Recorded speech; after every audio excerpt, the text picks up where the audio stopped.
Greetings, this is the Timeshare Traveler, and this is episode 44. Treat timeshare and loyalty points like money. An overview, just real simply, you made an investment in timeshare. So treat it like an investment. Don't just say, don't be flippant about it. It was real money, and treat it like real money. That's kind of my point. Too many people get angry with the pushy salesperson that sold them the timeshare, and I've talked to so many people. And, at some point, you're just kind of like, well, I got the timeshare. Take the perspective of what can I do with it? And my basic message is the more you learn, the better you get, and the more value you get from your timeshares. And I'll go through several steps to how I optimize my value that I've been doing for more than 10 years. Before I do that, I'll tell you a little bit about my YouTube channel. Hope that you subscribe, and then I'll jump into the details. Hi, this is Cliff, and I'm your timeshare traveler. The goal of my YouTube channel is improving your timeshare travels. I'll do this through timeshare video reviews, tips for using timeshares, and much, much more. I can be found on Facebook at Timeshare Trav, Twitter at Timeshare Trav, and on the web at www.timesharetraveler.com. And if you like my videos, don't forget to click subscribe below. I'm going to use a four-letter word, plan. And that what they means is plan ahead. Getting the best results requires you book ahead. It's just like an airline. If you wait to the last minute, you pay the highest price. It works for campgrounds. If you wait to the last minute, you can't get the one you want. So the same thing is true with vacations with timeshares. And know your cutoff dates for last minute deals, transfer to hotel points, various different how far out you can book, all those things. Again, it's all about learning, but also recognize that to be successful with timeshares, you need to have somebody in your family that's involved with this to be able to plan ahead. That's my number one sort of caveat. The rest of it that I go through will be fairly straightforward, but you have to have that planning mentality. All right, now I'm going to get into what I call the timeshare salary. So yes, you pay a little bit, but it's sort of like having inventory where you get to use it. So I view that every year I get an allotment of points. I pay a fee for that, but I can use those, and that's my salary. It's sort of like a base cost, and then I can make money above that. I try to maximize my profits from my points, and let me explain what I mean. I measure how much a room would cost if I were to rent it on one of the travel sites, Tripadvisor. That's the one I use the most often because they look at all the other hotels.com and various things, and they come back and give you the best price. And I kind of use that for what the market value would be that I could rent it if I didn't have the timeshare. And then I compare what the points I use, what percentage of the total maintenance that I pay. So if I pay $10,000 or $5,000 in maintenance, and I used 1/5 of my points, then that vacation will cost me $1,000.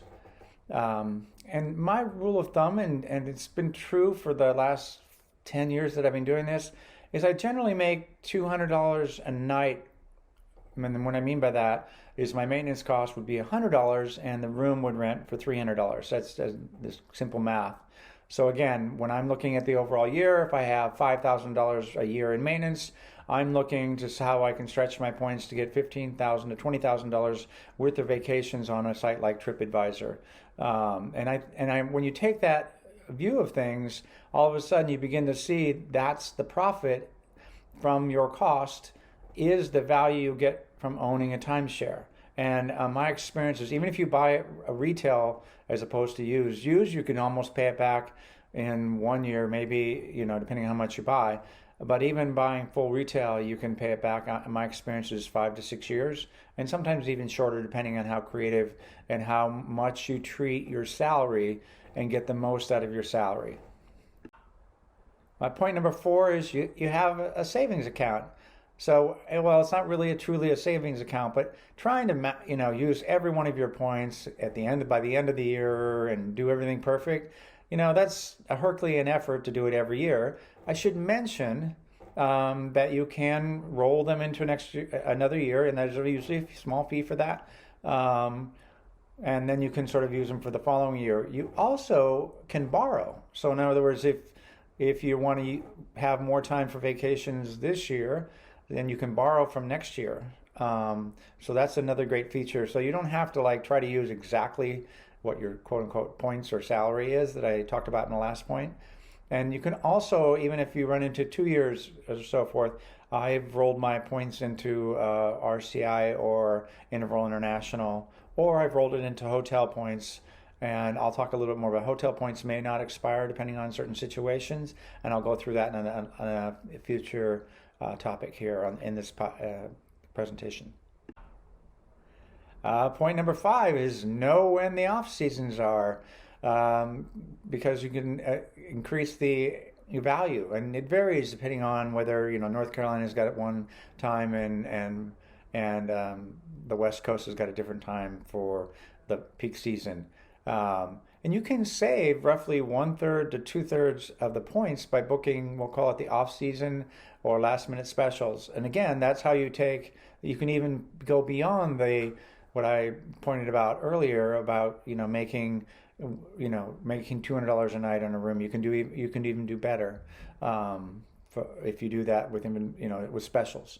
So again, know when the seasons are, know when the cutoffs for last minute specials are, and you can save lots of money, add lots of value, and get a great vacation.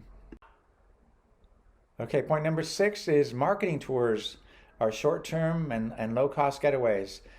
Often less than $200. They can be more if you're going to Hawaii or stuff like that. They're usually longer stays as well.